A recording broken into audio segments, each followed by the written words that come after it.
much are different grass types involved? Maybe I'll ask the question a different way. Are golf courses that are regrassing planting the right types of grasses for this type of program, or does it matter? I think it does matter, and I'm not all up on some of the new upright bents. I'm not a fan of them because they do require top dressing and they do require a lot of maintenance. And our program emphasizes a certain amount of grain, the grain to move the golf ball around a little bit, make it a challenge, defend par at the green. And we use a lot of the old grasses. And I can remember when we were looking at rebuilding the C9, we went out to Jim's father and I went out to Lehigh, and they had regrassed with an upright bent. I had one of the best putting days of my life because all I had to do was read contours. And we didn't have to look at anything other than the contour of the ground. And it was actually boring, compared to putting on green. So all the improvements in the grasses, I haven't bought into. It doesn't make that right. That's my opinion. I would never want to regrass to an upright bent. They have drought tolerance. You can cut them short, but they do have their maintenance requirements and their little problems. Ball marks don't heal. At Pinehurst, I hear they have to plug ball marks. You need to top dress. You need to verticut. You need to do different things that we don't worry too much about. We did that at us, and ball marks are huge because they don't, as you said, they grow straight. They don't fill in. Right. It's constant.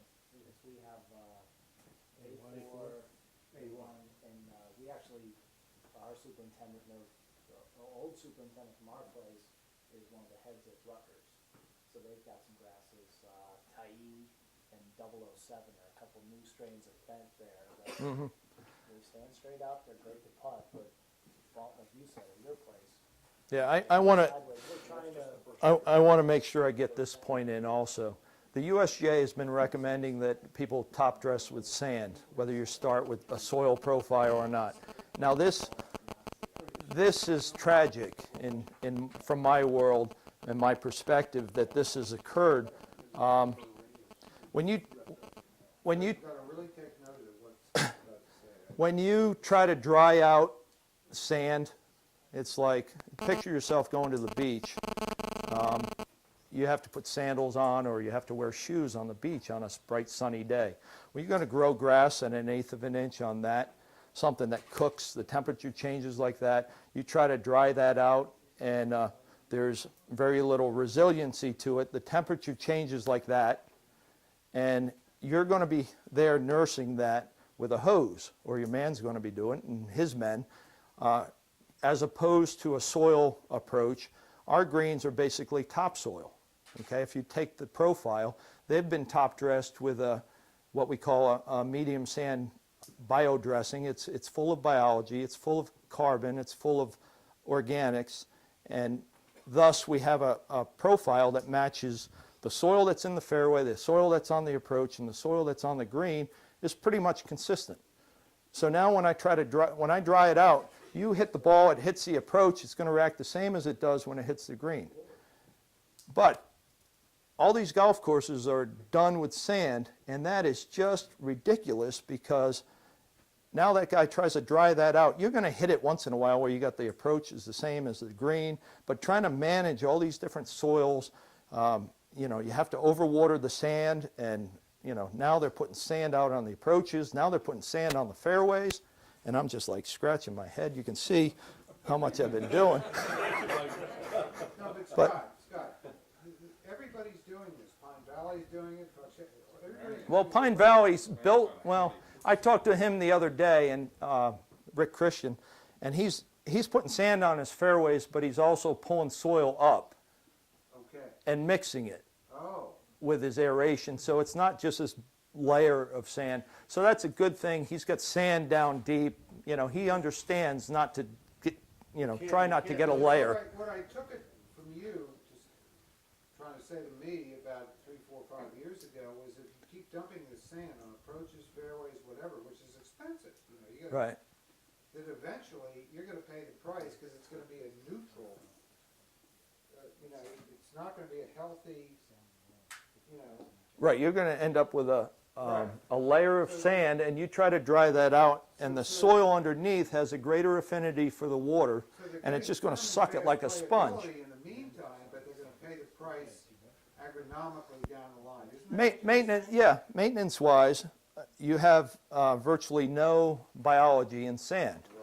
Okay, so the things that you Say get that again, 'cause that's really, you have no biology in sand. in the sand. So if the sand is mixed with some soil, you want about 80% sand and 20% soil and/or organic matter. And if they're just layering sand without incorporating some soil and some organic matter, I think it's tragic. Down the line, what's gonna happen? You're going to be required, well, one, the thatch is going to continue to build up, and you're going to end up having to thatch your fairways or aerate much more. You're going to end up using more water because of the low affinity for moisture of the sand and its drainage characteristics.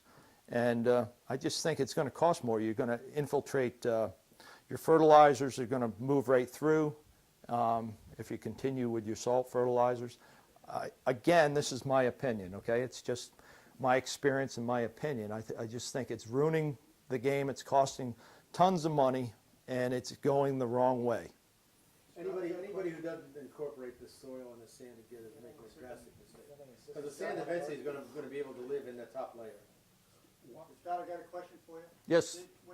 Now, aren't all the people who are being trained to be green superintendents being trained to an ideal that which is to try to learn how to manage the secret sauce that none of the members understand, and that I'm the expert and I know how to handle all the technology of doing all the things you talked about, really being on the edge. And aren't they being trained to that ideal? No, they're not being trained. They're doing the USGA line. The Not the USGA, ideal he's talking about. I mean the ideal of just having bent grass, of using sand, of trying to keep the course on the edge. they're not, they talk the talk, but I don't think they walk the walk.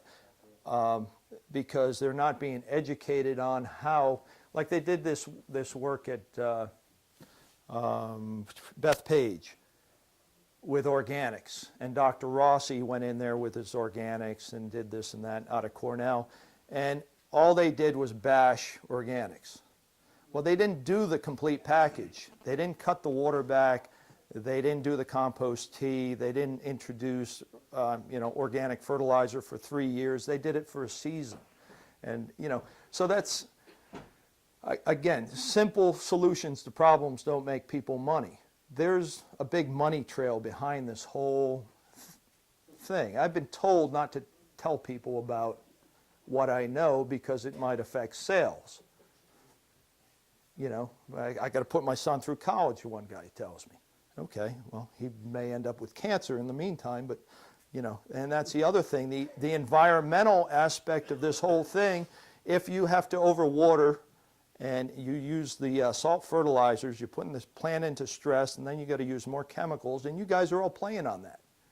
And if you know anything about kinesiology and muscle testing, you can tell if someone's exposed to chemicals.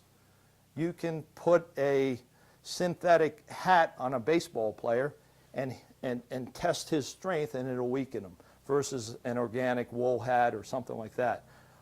It's amazing the subtleness of chemicals and your reaction, the body's reaction to synthetic products. So that's a whole nother story, but what's the cancer rate? 30, 40%? And climbing, right. And there's all kinds of reasons for that.